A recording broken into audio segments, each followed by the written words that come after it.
त्याचा जो लहान रोशन त्याचा ॲक्सिडेंट झाला तर त्याचाच मोठा भाऊ परागत आहे.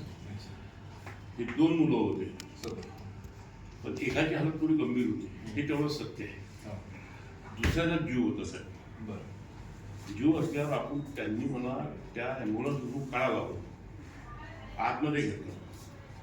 आतमध्ये घेऊन मला म्हणते आमच्याकडे व्हेंटिलेटर नाही आहे आणि आमच्याकडे व्यवस्था नाही आहे. हे कोणी म्हटलं रिपच्या डॉक्टरने म्हटलं. आता तिथे CC कॅमेरे आहे, मी कोणाला आरोप नाही करत, काय कोणाची माझी जाती दुश्मन नाही आहे. मी तिथून तोच पेशंट उचलला, मी त्याला फक्त एवढं केलं थांब तू नंतर पाय. त्याच्यासाठी करून होते कारण मग तो वेळ नव्हता त्याला त्याची भांडणं करायचं, कारण की त्याला वेळ दिला असता ह्या दिला असता. तुम्ही काय काय ॲम्ब्युलन्समध्ये घुसलो, मी त्याच्या तोंडाला थोडं ऑक्सिजन लावतो, जीवित होता पोरगा. हे 100% जीवित होतं तो पोरगा. त्याला तिथं जर तो चान्स म्हणजे त्याला तिथं हे भेटलं असतं, त्याला उपचार झाले असते या भेटेत. तो स्वतः म्हणजे डॉक्टर याला व्हेंटिलेटर पाहिजे, पण त्यांनी लावलं नाही आणि म्हणे माझ्याकडे व्यवस्था आहे. मग मी तिथून घेऊन रेडियनला गेलो. मग रेडियनमध्ये तिथून उचलणं टाकणं आता त्यात 15-20 मिनिटं गेले साहेब. तिथून त्याला तिथं नेणं, तिथं पोहोचेपर्यंत तो तिथं धरता. तरी रेडियनवाल्यांनी त्यांना घेतलं. त्या रेडियनवाल्यांनी फार चांगलं म्हणजे चांगलं ट्रीटमेंट केलं त्यांनी. तसं त्यांचा कोणाला आरोप करणं की चांगलं नाही, पण त्यांनी खरंच चांगलं केलं. ते 2 डॉक्टर आले, त्यांनी बाहेर काढलं. मी सोबत तिथे लोक होते. आणि यांच्याकडे एवढा मोठा हॉस्पिटल साऱ्यांकडे, यांच्याकडे माणसं नाही राहिलो, सारे बेड आणत नाही खाली, इतके मादर सूद आहे. त्याच्यात झोडपं मारायला पाहिजे आपण. कारण त्या मुलाचं एवढे मोठे मुलगा आता सांगा रांगळा मुलगा कधून निघते काय त्या माणसाकडून. आणि त्याच्या घरचे तर लोक नव्हते तिथं, शेवटी सामान्य लोक त्याला हात लावत होते. मग त्यांनी तरी डबल त्या माणसाला त्याला प्रायोरिटी करतो, त्याचा इलाज करायला पाहिजे होता. तुमच्या कायद्यात तसं आहे, त्याच्यावर बंधन आहे तुमचं, पण त्याने सगळ्यांना काहीच नाही केलं. मला शेवटी रेडियनवाल्याने त्यानं केलं, ॲडमिट केलं, पण ते दोन्ही तिथे डेथ झाले. माझं म्हणणं असं आहे का रिम्सवर तुम्ही त्वरित कारवाई करा. कारण की रिम्सचे जे कॅमेरे आहे मी ते टाईम टाकलेलं आहे. त्या टाईममध्ये मी तुम्हाला 2-3 पॉईंट दिले त्याच्यामध्ये. रिम्स हॉस्पिटलनी त्याच्यात टाईम दिला आहे मी 1 ते 1.5 दरम्यानला. तिथं तुम्ही चेक करून तुमच्या कायद्यानुसार त्याच्यावर कारवाई करा. तर याच्यात आपल्याला तुम्हाला देतात तुम्ही जे म्हणतात की बाबा CCTV वगैरे, आपलं CCTVसाठी माझ्यातर्फे देतो मी पोलिसांना. तुम्ही असू द्या, कारण त्यांचे कॅमेरे घेणार, त्याचं सगळं घेणार, कुठे अधिकार तुम्हाला आहे. नाही साहेब, तुम्ही कार्यवाही करण्याचे अधिकार आहे. बरोबर आहे. म्हणजे फुटेज घेणं आणि ते एक्सरे कॅमेराचे घेणं. महानगरपालिका हॉस्पिटल बोलतात त्याच्यावर काही काही वाटतं आपली. मग इथलं मोठं हलगर्जीपणा करणं. आता मुलाचा जीव वाचला असता, 1 मिनिट सर, त्या मुलाचा जीव वाचला असता त्याने जर हे केलं असतं. रेडियन वाल्यांना जशी बिचाऱ्यांना तुटतात दाखवली त्याला हे बघू नये असं नाही आहे. फक्त त्या ज्या गोष्टी आहेत काही गोष्टीमध्ये आपल्याला सपोर्ट लागेल त्याचा, आपण त्यांनाही करतो देऊ. आणि हे जे आहे कसं करा साहेब, मी तुम्हाला सांगतो. तुमच्या ऍक्टमध्ये सगळे हे बसतात 2010 आणि 2012 1939 ऍक्टमध्ये 309, 310 हा बेसिक कायदा तुमच्या हाती आहे, बरोबर आहे. आणि तुमचा 2010 आणि 2012 ह्या पण अंतर्गत तुमच्या अंतर्गत तुम्हाला त्या हॉस्पिटलला चालान करण्याचा अधिकार आहे, त्याला सस्पेंड करण्याचा अधिकार आहे ना. मग केव्हा तुम्हाला खूप केव्हा होईल तिथले कॅमेरा काढला. बिलकुल माझं काय म्हणणं, तुम्ही कॅमेराचा अधिकार तुम्हालाच आहे, तुम्हाला अधिकार सगळे आहे. तुम्ही पोलिसांनी स्वतः घेऊन सोबत जाऊ शकता, तुमचे कॅमेरा काढू शकता. त्याने जर तो उडवलाही असेल तरी तुम्ही त्याचा DCR घेऊन तो काढू शकता. तुम्हाला आमची काय मदत लागते आम्ही करू, तो भाग नाही, आम्ही कोणाला पत्र देऊ. पण साहेब त्याच्यावर तुम्ही कारवाई करा. कारण की आज एक रोशन गेला, एक उद्या एक आपला ह्या वारला त्याला मुश्किल दुसरीचा व्यास त्याला प्रायोरिटी देतो. त्यांनी प्राथमिक त्याला उपचार करायला पाहिजे. कायदा कोणत्याही हॉस्पिटलला ह्या गोष्टी करायला पाहिजे. ज्या वेळेस एखाद्या वेळेस प्रथम उपचार त्याला जेव्हा हॉस्पिटलमध्ये सगळ्या हॉस्पिटल असे आहे असं नाही म्हणणार.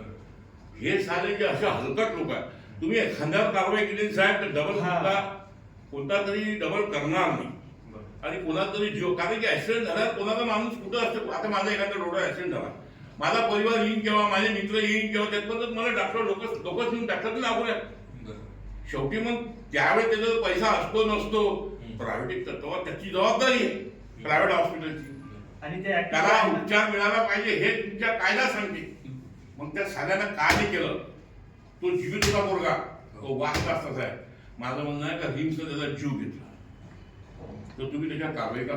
आता हे तुमचं आलं पत्र, बरं. लगेच त्यांचं एक्सप्लेनेशन, त्याचे कागदपत्र हो. आणि पोलिसांना होते सगळं कॅमेरा हे घ्या, ठीक. आम्हाला त्या लागेल सोबत येईल, काही प्रॉब्लेम नाही आहे, ठीक. त्यांना सांगून देऊ तसं लगेच. आणि जसं जसं त्याचं उत्तर आणि याच्यानुसार आपण लगेच होतं. हो.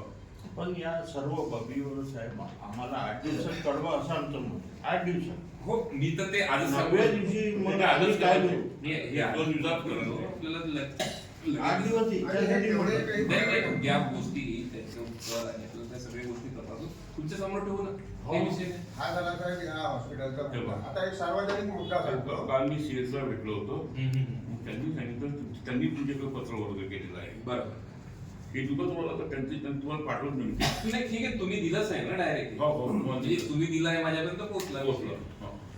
आता आमची फक्त एवढीच मागणी, तुम्ही किती दिवसात करू शकता एवढं सांगा. कारण की आता मी दिवस तर नाही म्हणत, मी याच्यावर ऍक्शन आजच सुरू करतो लवकर. आणि ते तुम्ही 7 दिवसांनी विचारा ना मला काय झालं, पण त्या रिपोर्ट तर झालीच पाहिजे. मग काय उत्तर एक्सप्लेनेशन आहे तुमच्या समोर, आम्ही सगळ्यांना हे करू. डॉक्टर साहेब आणि जे सर्व तुमचे हॉस्पिटल लेटर जे आहे, आहेत, त्या- प्रायव्हेट हॉस्पिटल्स आहेत शहरामध्ये, तुमच्या कक्षेमध्ये जेवढे काही सरकार प्रायव्हेट हॉस्पिटल्स येतात, हो त्या हॉस्पिटल्सचे रुग्णाप्रती काय कर्तव्य आहेत हो कायद्यानुसार हो. त्याची एक टेक्स्ट तयार करून बोर्ड सर्व, सगळ्या रुग्णालयाला. नाही नाही नाही. हे एक नाही. नाही. तुम्ही फक्त कायदा नाही, नाही. डॉक्टरांना मारू नये हे लिहिलंय तिथं. हं. चपराशांना काही करू नये हे लिहिलंय तिथं. आपण पण ज्या माणसाला प्रायव्हेट तत्वावर आपण हे दिलं पाहिजे हे लिहिलं नाही साहेब कुठं. कसा तुम्ही एक ऐकून घ्या साहेब. तुम्ही कोणत्या हॉस्पिटल तुमचे नियम कोणते सांगतात ते त्यांना फॉलो करू शकता. ते बाकीचे नियम सगळे लोकांचे सांगतात. दवाखान्यात कोणी व्यवहार करू नये, दुर्व्यवहार करू नये, शिवीगाळ करू नये, डॉक्टरच्या अंगावर जाऊ नये. का जाणार नाही डॉक्टरच्या अंगावर? त्याच्या घरचा माणूस मारल्यावर. आता मनुष्य सांगा तो पोरगा मेला, खरंच मी त्याला मारायला नाही पाहिजे त्या डॉक्टरला? विशेष कायदा असाच म्हणते साहेब. पण कुणी काय शेवटी तेच आहे. मारायला पाहिजे आपल्याला नियमांचं- मग त्याही माणसानं समजलं पाहिजे ना का? यांनी जो आपला प्रश्न उपस्थित केला हो. बाबा हे काय काय आहे आपल्याला जे आहे नागरिकांचे सण भरपूर ठिकाणी लागले आहेत. ऐकून घ्या, ऐकून घ्या. पण कसं आहे दोन्ही बाजूनी आहे. त्यांनी आपल्याला गव्हर्नमेंटने जे पत्र दिलं आहे, एक रुग्णाची काय कर्तव्यगिरी आहे आणि डॉक्टरांची काय जबाबदारी आहे ते लावलेली आहे. आणि जी जिथे जिथे लावली आहे लागत आम्ही त्याचे फोटो देतो तुम्हाला. 5-10% ठिकाणी आमचं म्हणणं आहे साहेब, माझं जे म्हणणं आहे, 90% माझं ते म्हणणं आहे तुम्हाला, हा जो दुसरा कायद्याचा कॉलम दिला आहे हे तर सगळं हॉस्पिटलला लागलं पाहिजे साहेब. लागला काय ना तुम्हाला? नाहीये काय या दुसरा कॉलम वाचा तुम्ही. तुमचा जो कायदा आहे हातातलं जे पत्र आहे ते माझं. तेच आहे. तेच आहे ते. ते- ते- ते- वाचा तुम्ही. त्याच्यात सगळंच आहे. काय महाराष्ट्र सार्वजनिक आरोग्य 1948 कलम 10-12 अंतर्गत देखील महानगरपालिकेला स्थानिक आरोग्य निरीक्षण व तक्रार करण्याचा अधिकार आहे. तुला तक्रार करण्याचा अधिकार आहे. आहे ना, आम्हाला पण आहे. हे जनतेला समजलं पाहिजे. जनतेला कुठं समजतं साहेब? जनतेला नाही समजत.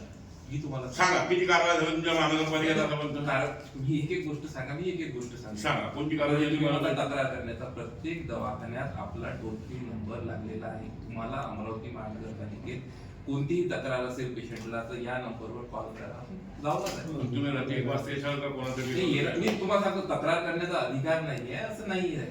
प्रत्येक गोष्टीला आपल्याला आहे ज्या गोष्टी सांगितल्या आहेत ते प्रत्येक ठिकाणी लागल्या आहेत. तुम्हाला फोटो पाहिजे असेल तर जीव परंतु ते फोटो आहे. दर्शनी मागत नाही ना साहेब.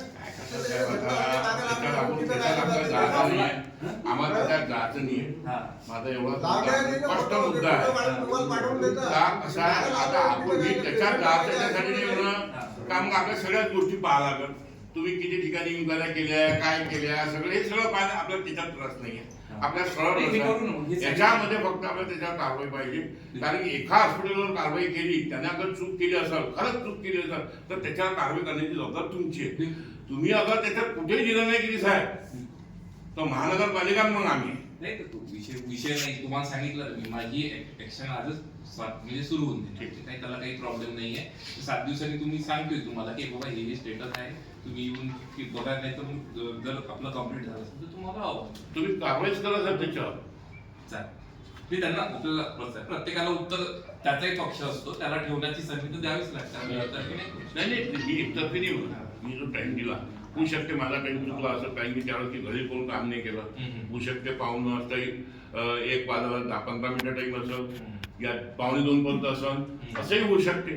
पण ते तेवढं पुरा करता तुम्ही, हो ठीक आहे. म्हणजे जेणेकरून त्या मुलाला न्याय मिळाला पाहिजे, दुसरा रोशन नाही गेला पाहिजे. एक रोशन केला ना, बिलकुल एक दलाल पोरगा गेला ना, एक जोशीचा पोरगा गेला ना, पण तिसरा नाही गेला पाहिजे. आमची तेवढीच भावना आहे. नाही, चेक करून घेऊन ते चालेल, काही विषय